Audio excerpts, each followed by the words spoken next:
Back to another Midterm Monday. Today is September 22nd, 2025. We are probably 97 days away from 2026. And this year's gone very fast. So a lot of things happening right now, a lot of good things, a lot of positive things, a lot of potential that I believe is out there right now. And today, like every end of the month, I usually take questions from the audience. So if there's people here that are watching and listening to this, please make sure to put in the chat box what questions you have. But I'm going to go through our private Facebook group. And for those of you that are not on the private Facebook group, please go follow it. You're going to get not only insight from me and my team, but you're also going to get insight from other people that are operating in the midterm rental space. And just FYI, if you ask for advice on there, be careful who you're taking advice from, because not everybody has the right answers, although a lot of people pretend like they do. And just be very careful of answers that you get. Ask people that are qualified. And when I say qualified, I would only probably ask people that have been in my community. And I'm not saying everybody in my mentorship. I'm not saying everybody that's outside of that doesn't have the answer, but there's just a lot of answers that are not always the correct answers in these Facebook groups. So please be aware of that. Pay attention to it. It is absolutely something you want to make sure that you're getting correct answers, and or you don't want to lose any money or put yourself in a lawsuit or anything crazy like that. So, all right, I'm going to go ahead and get into these questions. If anybody has any questions, or if anybody's listening to this right now from wherever you are, go ahead and put in the chat box. I am here. I am listening. I'm present. So that's awesome. I love seeing where everybody's at.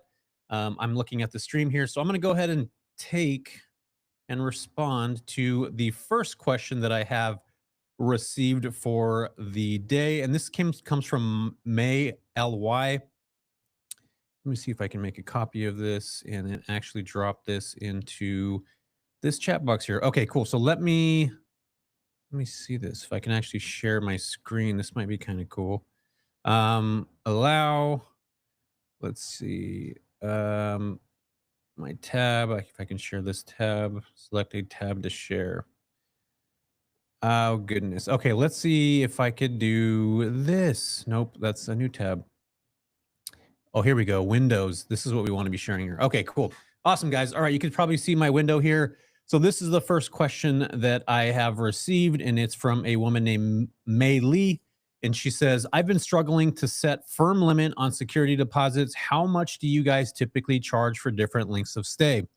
1.5 months, 2 months, 3 months, and so on and so forth. This is a very good question.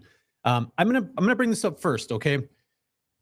There's two things that need to happen here. There's two schools of thoughts, and most of the people that are watching this right now are gonna fall into this first camp, and I'm gonna lay this out for you as best as I can.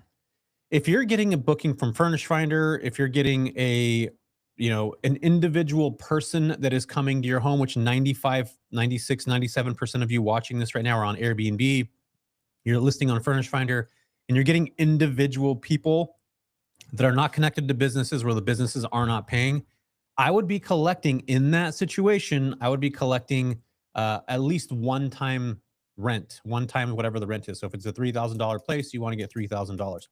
Granted, not everybody has tons of money to put down on these things. And the only reason why I bring that up is because you have no idea what somebody has on their savings account, in their savings account. So I'm gonna break this down for you guys. It's something that's happened to me before. I've rented to a travel nurse. It was an individual nurse that was staying by herself. And at the property she ended up staying at it was a property that I have in Modesto, California. At that time, it was a 2-bedroom, 1 bath, and the rent on that place was $3,500 a month. I asked her to put down $3,500 a month. She said, I don't have that. I could probably only do $1,000. I got all this. I have to put all this money out of my pocket. I ended up taking her on as a guest. She ended up staying at the property, putting a $1,000 deposit because I was trying to, help her in this scenario. And what ended up happening is she totally demolished the house. And what I mean by that is she brought a cat in, didn't tell me about the cat that she had. The cat freaking pissed everywhere. It was really difficult to get the smell out of this house. And just FYI, this house was a house that I was actually co-hosting that I didn't even actually own. So the owner was super pissed that we had that happen. Granted, at that time, this was before WAIVO was even a thing, WAIVO, and that is where you can get supplemental insurance in case somebody messes things up. But in that situation, you guys, I should have taken the entire rent amount, which was $3,500. Because in damages, to have somebody come out to get the carpet completely redone, which they had to do, it ended up being about $4,200, if I remember in my mind correctly. I only had $1,000, and I went after her for that other amount of income. She didn't have it, so I could have went and put on a, I could have went and did a, small claims court. Could have been a whole thing, and that, but that actually that process alone would have cost me pretty much, if not the same, if not more than that, from based off what my attorney said at the time. So keep in mind, you guys, I typically like to have at least 1 or 2 months rent on a individual person that is staying at a property. Now, this is why I like doing the opposite things. And for those of you who don't know, I have an actual business. And what I mean by that is like I operate my business with marketing, with sales, with operational aspects where we go out and search companies that we are going to want to work with. And I'll give you an example. The company that I'm working with right now is based out of Florida. And what they do is they work on individual large scale new build Walmarts, Amazons, warehouses. Like we're talking like city blocks, these big kind of these big areas. They are backed by insurance by this corporation that's worth millions of dollars.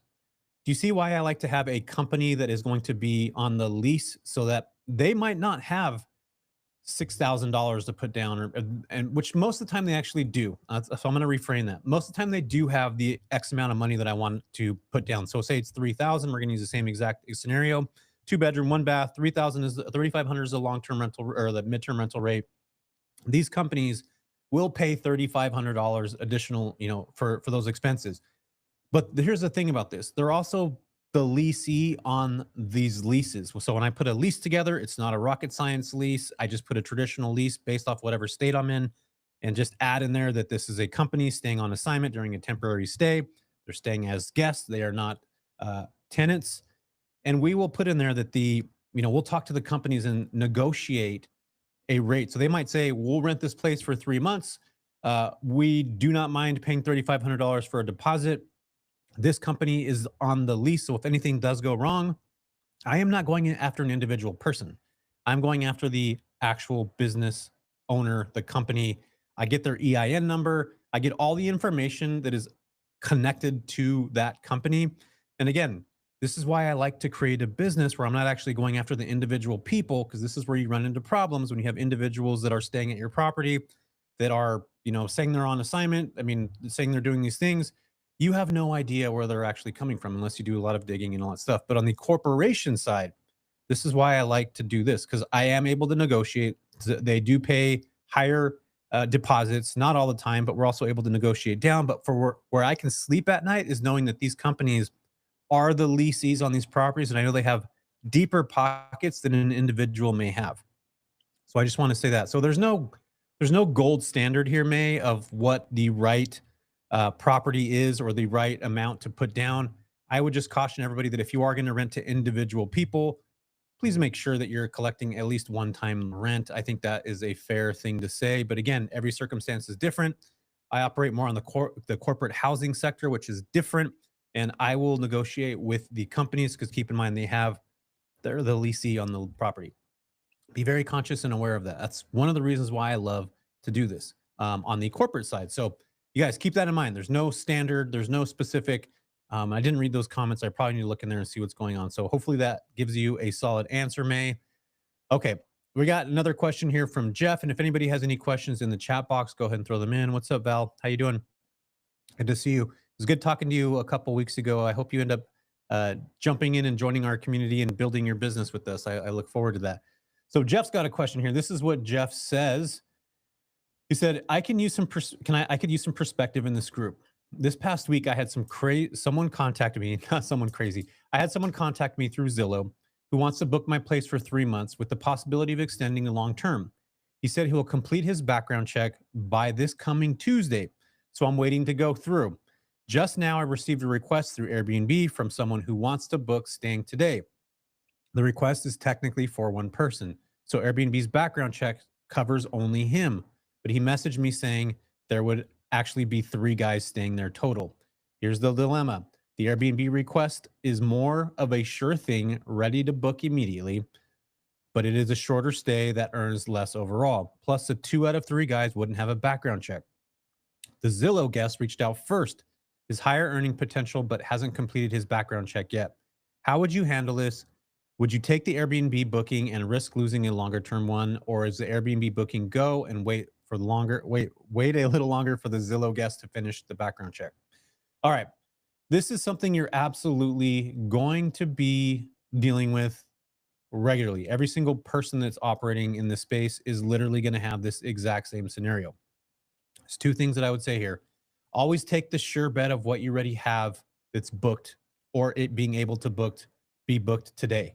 Unless the Zillow guy, Jeff, ended up actually giving you a deposit. So let's just say your rent is $3,000 a month. He puts $1,500 down, secures his spot there, and you know for a fact that he's going to be able to pay this back. Granted, he hasn't done a background check yet. So you got to be very thoughtful on that. You got to be aware of that. But me personally, I will take whatever is sure right in front of me. And normally, what I usually say to people when they're trying to book is I say, this is a first come, first serve basis. I'm a corporate housing provider. Whoever is able to come to me first, that's who I typically work with. Granted, if this is a company coming, Jeff, what I would be thinking about is how can I secure a relationship with this company? Where are they going to go next that I can find housing? This is what this community is for. We connect with each other. We do all these things. We send referrals to one another. So if that guy from Zillow is going to another market, I can potentially help there and earn rewards. What I mean by rewards is referral points from you guys. Like I'll ask for 10% if I'm able to, send them to somewhere in, the middle of nowhere. And that's just how it works. But for me, I will take whatever's right in front of me. I do not like to wait for other people to get back to me on things because when you end up waiting, you end up losing bookings. So taking the first sure thing is important. Granted, Airbnb has a $1 million coverage. I don't care about that. I do not like being able to rely on Airbnb for anything. Their $1 million guarantees don't hold up a lot of the times unless it depends on the rep. So not being able to background check the other 2 people is a negative thing. But you can always ask, hey, this is what you could say, Jeff, that if somebody's going to be staying with you on their Airbnb, that you will require them to do a background check. This is part of how you operate, protects you, yourself as a landlord, and them as the guest staying in the property. And you can actually background check. You can ask them if they are okay with the background check. 9 out of 10 times, most people will say yes, or they'll may say maybe not. But you got to ask. You have to ask those kinds of questions. You have to ask, is that something you guys are willing to do? So what I would definitely make sure to do, there's a company called Auto Host. They basically do guest screening for any Airbnb folks. So it confirms IDs, they confirm selfies, they can check data, but they do background risk screening stuff, fraud, parties, chargebacks, tenant problems. Check them out. They're called Auto Host. Go look at them. That's another way to secure this. But again, you can ask those questions. If this was me, Jeff, I would be taking that for sure Airbnb booking, even though it's a shorter stay. But if you're a smart, intuitive investor, which you guys are here for a reason, so listen to me real quick on this. I would be thinking about building the business part of this and not necessarily relying on Airbnb. So I would be focusing on the Zillow employee coming. What company do they work for? How long are they on assignment for? How can I help them expedite the process? Because I'm a corporate housing provider working with them on a temporary stay. This is where you go from a mindset of a host, which is a typical Airbnb. Jeff, this is exactly what you're doing. I got these problems coming in. It's somebody trying to book my place. And now you're moving over from a host mentality to a business owner mentality. And this is where you're now thinking about the company that's attached to the person. And you're thinking in a totally different way, where you're going to be following in the different markets. You're going to be background checking him. The corporation that is essentially coming from the Zillow company, maybe they may be on the lease. Maybe they're willing to be the leasees of that property. So that's where I would start to think. And this is where most people in this space, they lose touch with this. They don't realize that this is a business. You got to operate like a business. There's marketing that's attached to it, which is you essentially talking to the company, finding out what they have going on, why they're in the space, how long they're going to be here for, where are they going, how many people are there, is this an average stay for them? You get out of that host mentality over into like a CEO, operations mentality where you're actually operating from a place of business to another business. And again, this is where most people screw this up. And this is what I teach people how to do, because you do not want to stay in that host mentality for a long time, especially as this market starts to get more saturated, which it is. And that's why I believe it's so important right now to really start to adapt that business mindset, which I help people do that. You guys reach out to me if you want help with that. This is what I do. I've been doing it for a long time and I enjoy it. So please do so. So hopefully this answers the question, Jeff. I would 100% be taking that Zillow connection, but I would be looking at it on like, what do they work for? What company are they doing? I would try to secure that right away. I would try to get a initial, background check done quickly. If they don't get back to me or they didn't put a deposit, I would then absolutely take the Airbnb guest. Again, what's a for sure thing now?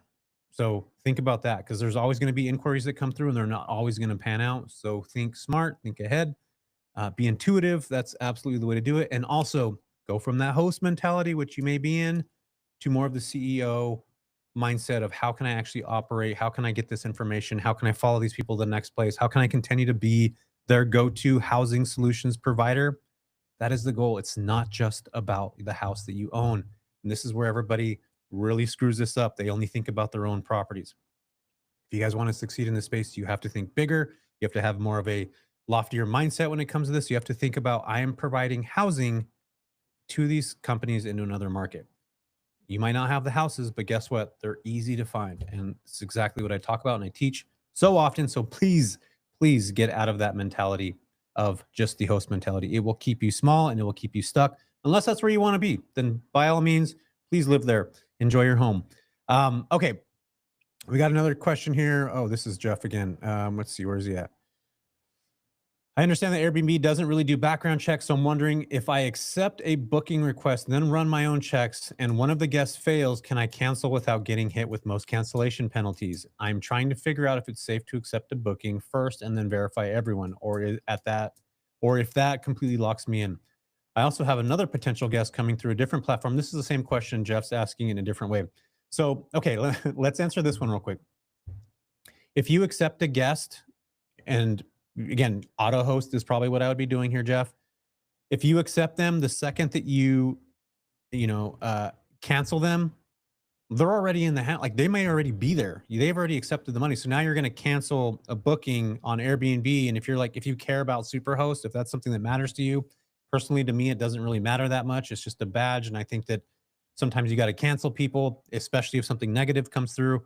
But again, you get to be the person that decides how you're going to operate this business. I personally, again, would take this. I would add auto host on it, but I would already be thinking about the Zillow person, and I would be very thoughtful and quick on responses to them, giving them a breakdown of a timeline that they need to answer this by.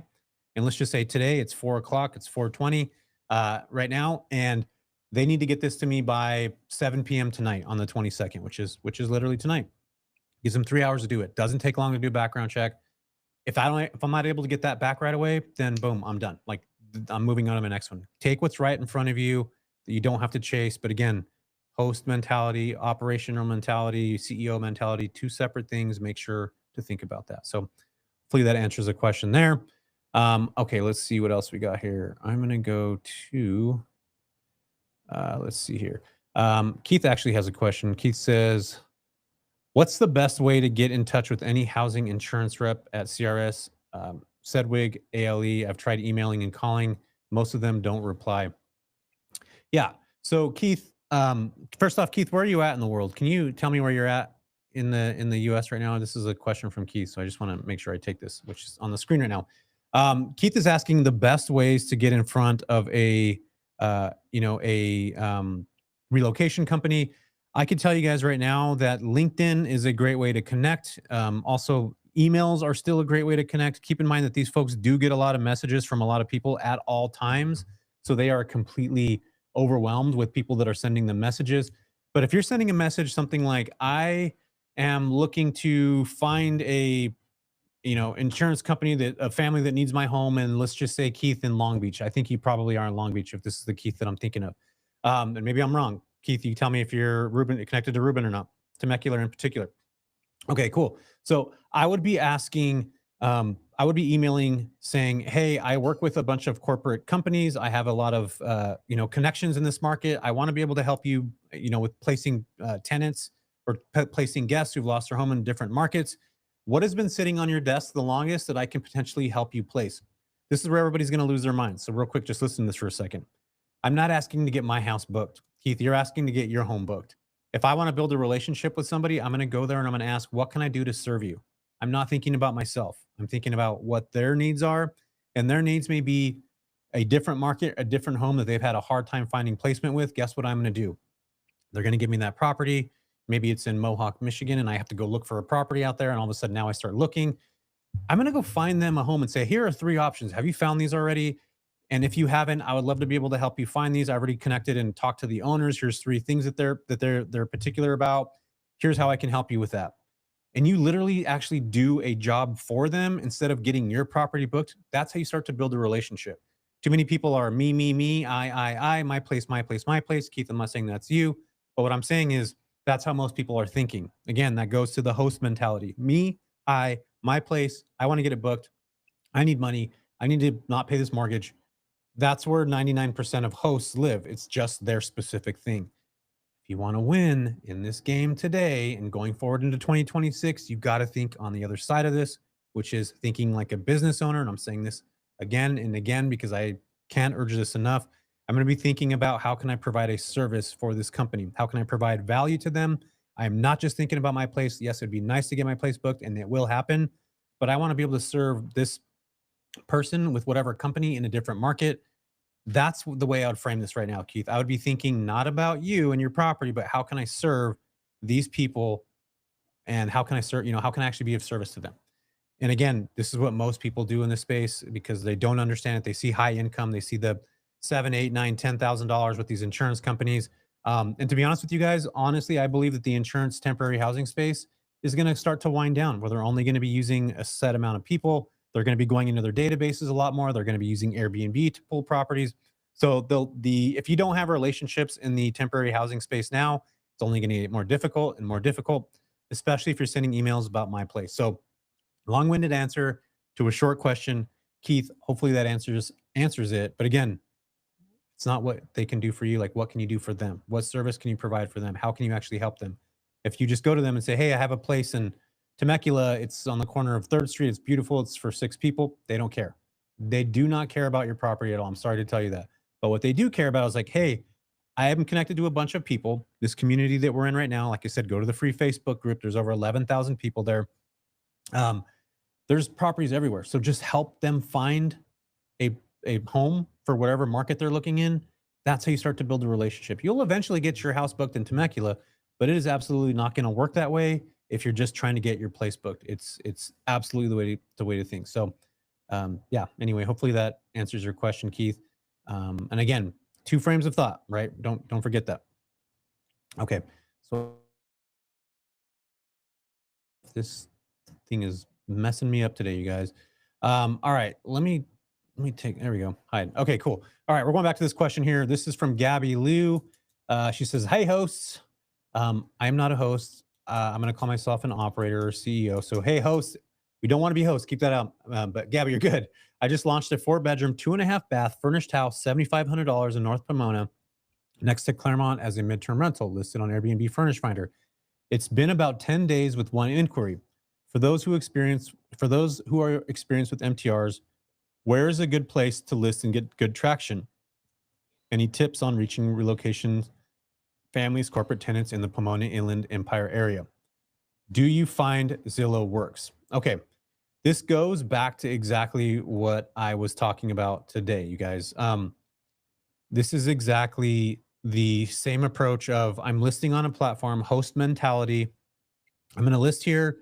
10 days are going to show up. Oh my gosh, I'm reactionary now. I'm like, oh, where am I going to find somebody to go? Where am I going to do this? I have my property listed at 7,500 in North Pomona. Day 13, I'm going to drop the price to 7,000. Day 15, I'm going to drop it to 6,500. Day 22, I'm going to drop it down to 5,000. My mortgage is actually $4,900. So I'm going to make $0 from this. And I'm going to have a property that doesn't make any money because I'm already 22 days in.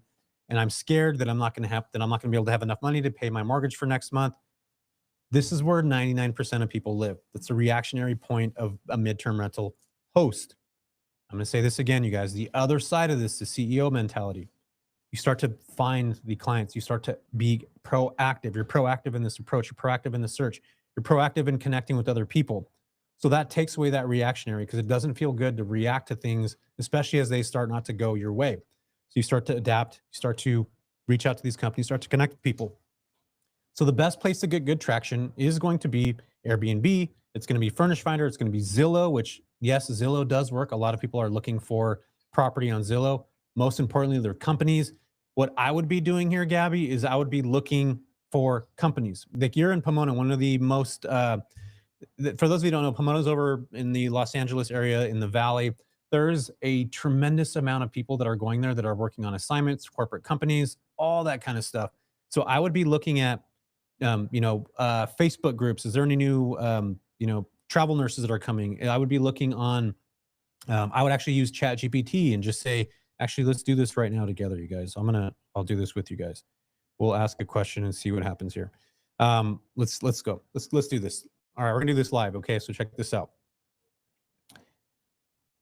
I'm a midterm rental operator in the North Pomona area, and I'm looking for any potential companies that may be hiring people for more than 30 days. Can you do a deep search and tell me what companies like Amazon, Super Walmart, any tech companies, any data centers that are going up in the area within a 30 to 50 mile radius that I may be able to reach out to so I can get these workers to stay at my properties? Can you do some research on that?